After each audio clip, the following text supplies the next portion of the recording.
Hi, welcome to this episode of Post-ITC Reflection. And today we have Jon Spaugy on the show. How are you?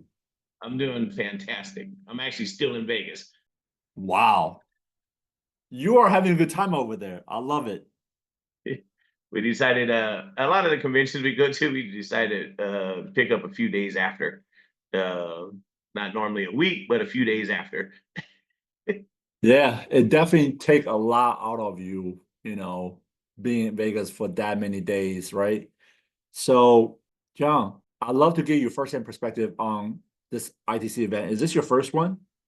So this is the first one that I've actually went into the show with. Like in Okay. the past, I would be out at the event, but usually like hit up with some of the companies in their suites and stuff like that. ITC in the past was like a little bigger than just a regular agency owner. Yeah. You have your own show, you have your own event. For those of the Yep. audience don't know, maybe just talk about a little bit, and then now they get the drift. Like you from a person who have their own event attending another insurance industry insurtech event. Just talk about Yeah, I think the big thing when you already do a show, you know how much work and dedication and how anything that can go wrong does go wrong, but you're the only one who sees it most of the time. it. Yeah, Uh, so our event was catered just to agents in California for about 12 years. Uh, 2 years ago, we actually moved it out to Vegas and made it a national event. So it's mostly for PNC agents, and now we're getting agents from across the country to come out. And that was one of the reasons we changed our name. When we were in California, we were a big independent group. When we went to national, Big I was saying, "Hey, people's getting confused," so we changed it to Agent Brokers United.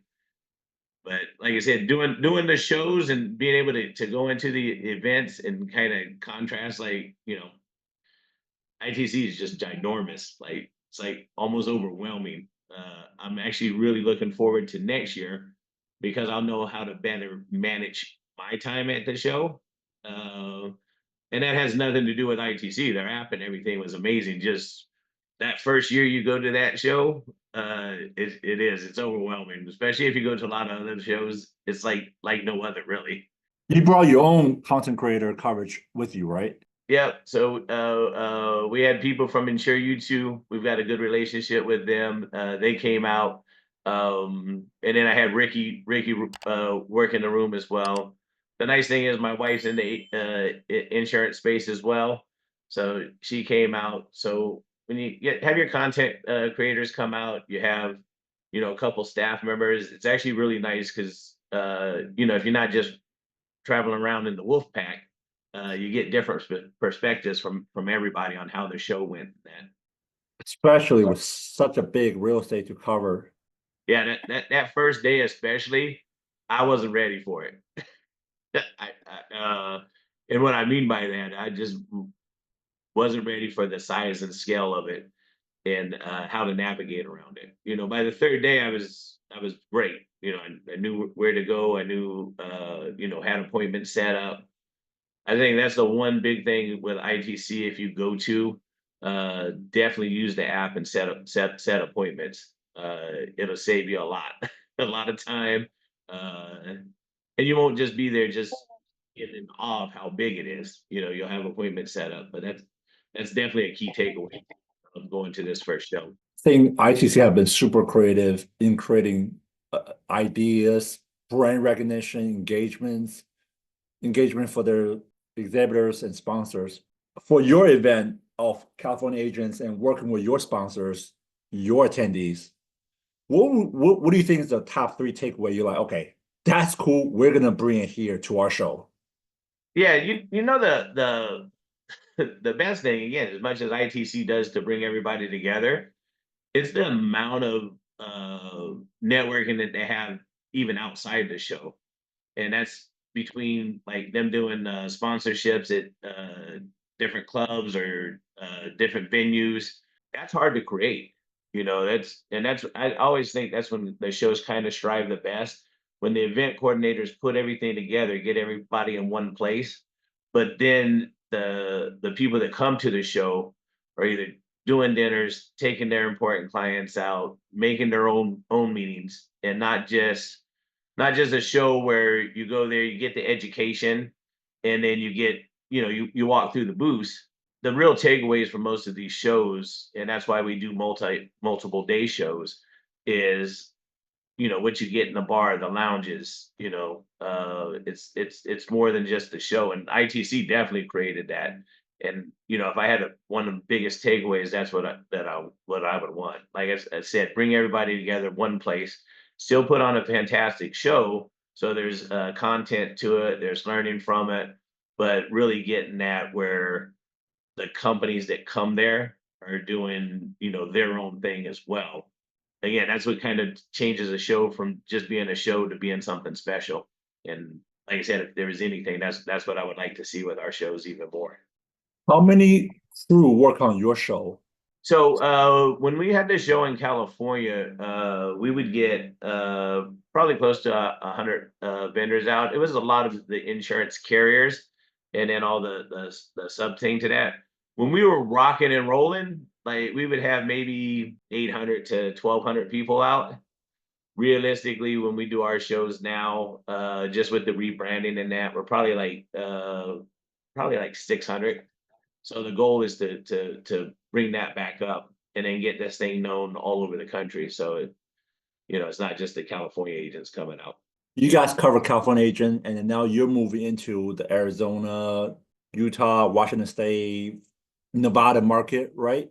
Yeah. So the nice thing is I was a company rep for about 25 years. And then when I started in California, it was just really to give agents another way to connect. We have some good associations out there, but we try to get in there the early part of the year. So ours is usually like April, the first part of May. So we would try to get people there early. The really good show that happens is the American Agents Alliance. It's in September, and they've been doing that forever. And again, the number one thing is just try to connect the people with the right people. So the nice thing with being a rep, I knew company people all over the country. And then probably in the last 6 years, I've been in a lot of mastermind groups, and I go to a lot of the national shows. So now I know a lot more agents. So I'm trying to get them to enjoy the same thing that we were able to do with California agents. Outside of ITC Vegas, what are other events and show that you love that you attend? So I love like mastermind groups. So like Jason Cass has a really good one with agency intelligence. Apply.net. That's the same thing. That show is like overwhelming when you go to that too. Indie Tech just came out. We used to attend all the IAOA shows too, for agency owners only. So those events, especially, and I listen to Grant Cardone a lot, and I tell people, with shows and events, sometimes it's just realizing like, hey, you're on the right track. It's not that you're going to do everything that another agency owner does or another company's suggestion, but just knowing that you're doing the right things in the industry to move yourself forward. And for me, like, I mean, shows were super important to me when I was on the company side. On the agency side, like they're even more important now. Like I used to call them my Super Bowl on the company side, because it's the one chance where you get to meet everybody at one time, find out what's going on in the industry. So sometimes people ask like, what's the best shows to attend? I'm like, you should attend everyone. You never know where your next $1 million, $10 million, $100 million like company or idea is going to come from. And that's the thing with attending these shows, you get to talk to people from all over the place with different perspectives, and you stay on top of what the industry is doing. For me, a lot easier than trying to read up on it. I got to talk to people. There were a trend, I think Megan might have started that from InsurTech Insights with the creator podcast booth. And then this year, I saw more of that again at ITC. I hope you give the shout out, give the love to all the InsurTech creators out there. And for your next Vegas event, make sure you feature them front and center somewhere. So this way that all the insurance podcast creators can have their own little booth to do interview at your event. I just want to plug that in there, since we're part of that creator community. The cool thing is the way that the industry's changing and the way that we get information, and that adding the podcast thing in there would be a great idea. Because again, we're trying to get the word out. We're trying to grow the association, and we're trying to grow the community. That was the one thing. I'll tell you the one real takeaway from ITC for sure. I go to a lot of shows, and I feel like I probably know like 80-90% of the people in there. At insurtech, I was like, I know like 2% of the people here. So I'm like, as much as I thought I was getting out and getting in front of people and knowing what's going on in the industry, again, we always talk the industry is a you know huge industry, small community. Well, the community is pretty big too. You just got to step out of your comfort zone sometime and go find it. Yeah. The claim community is massive. And that's one thing I realized when I was there. I was there doing interviews, exhibit, people and sponsors, attendees, and I was like, what percentage of people are here are all claims? Like, where are all their agents at? But this is the first year they did the agent. They had like 400 people attend. I thought that was a great number for first year doing agents. Yeah, I think the same thing. We get out to I'm talking like I'm on the team with ITC, but like I know if we I know if we get out to some more podcasters, some more influencers and that, it's not even influencers, it's just getting out to people and letting them know like, hey, this is open to independent agents now. I think that's gonna be a big growth spot for ITC and connecting that community still, because let's face it, like I said before, it seemed like it was way too big for our agency. Now with the way that technology is, it does fit. You can have those conversations. It's not just the big large insurance companies or providers that need the tech. Like, it's a really cool thing that's happening in the industry. you know Agents are able to compete on that same level where they couldn't before. They'd have to rely on a company or a vendor necessarily to fill that gap. Now you can talk directly and you can actually get that working for your agency. And I think that also had to do with InsurTech 1.0 and where the money was going to InsurTech 2.0 to where the money's going. And a lot of money flowing to the 2.0 market where how does this align with the agency distribution? How do we make money off the agents? And what does the third wave look like? And I think we saw a little bit of that on the AI side, didn't we? Yeah, yeah. Again, if you're not paying attention, like, you'll catch up, but you might as well be on the cutting edge and like start talking to these companies and what's happening. And then realizing, I think for a while there, well, actually, I don't think, I know for a while there, it seemed like, hey, we're going to start replacing agencies just with the tech and stuff like that. And that's the one thing that I think people need to get over. And it's been talked about a lot, even with AI coming in, is that fear that it's going to replace us somehow, and it's not. It's just going to assist us on growing, basically. And the way that you find out about that is actually attending shows, get knowledgeable on it, and then the really fun thing is like trying it out at first and making all the mistakes in that. When we started the association, like, we didn't know what we were doing. Like, we had a 1 day show and just absolutely killed it. And then after that, we turned it into something more. But I think taking that AI knowledge that's coming in, and again being on the front end of that, and then you'll look back at it later and you'll be like, yeah, that was pretty whack. But at least you tried it and started it, right? And that's how you get better at anything. Yeah. This was a year that there were years that cyber or blockchain or these waves and trends, but I never seen one trend that's so overwhelming and dominating in one single event. And we got some good interviews on the recording. Hopefully it'll be dropping the next couple of weeks. And once the audience starts seeing what we're dropping, they're gonna be like, wow. Yeah, I think again, I think being on the forefront of kind of what's happening and understanding like how fast AI is learning and adapting, and going to be tools that can actually really help us. And then at the end of the day, again, insurance is still pretty personal to a lot of people. Yeah. So it's still adding that touch. like, hey, this is where you're getting answers at. This is the easy stuff that we can do. But if you really need to have that real tough conversation, you still got a person that you can talk to, uh, that can go through it with you. Walking through the convention center, any favorite booth exhibitors?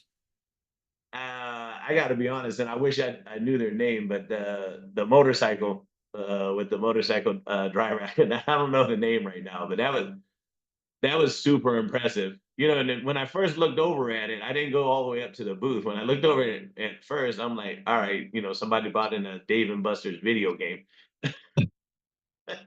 And then you go over there and you're like, holy that. And the soccer thing was impressive too. The goalie. Yeah. Uh Did you try it? I did. Unfortunately, I kicked him in the middle of the face every time. So I was trying to go for the upper left or right corner, but my kick was straight to the face. He barely had to move. It's crazy. Like you have a massive convention of a lot of people paying a lot of money for attention, and then you have people who really go through the length and homework to prepare to say how do we bring more attention to our booth, and a lot of creativity.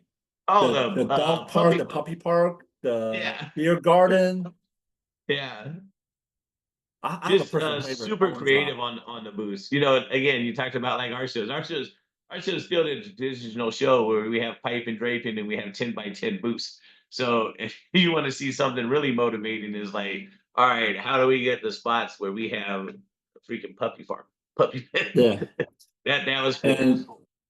and and Adam from Rainbow, their booth is super cool. Got that super high TV screen. I know they got to spend like arm and leg on that one.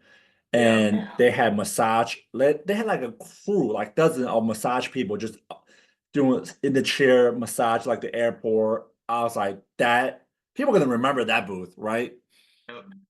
That's the thing. Like, how do you as a vendor? Like, how do you get the attention to outdo that? And again, you had to be really creative with your booth. It's not that you can just do a 10 by 10 pop up. Well, you can. Like I said, if you got great content that, but to grab people's attention in a couple days, uh, they brought it this year. Like I said, the booths were super unique. ITC did a good job with the whole theme to the thing. That's the other thing with mine. I'm like realizing like, yeah, I got to get a good theme to the convention too, that kind of flows through the whole show, that every vendor can kind of feed off of too. Like that was another thing that I kind of learned like with doing events and like seeing that. I need to find out the booth name, but one of my personal favorite was this one guy had a bucket and ice bath of Gatorades. So many people day one walked around 20,000 steps, everybody dehydrated. And then you have Vegas itself, right? People drinking the night before. And when I saw his booth, I was like, oh my God, this is such a great idea.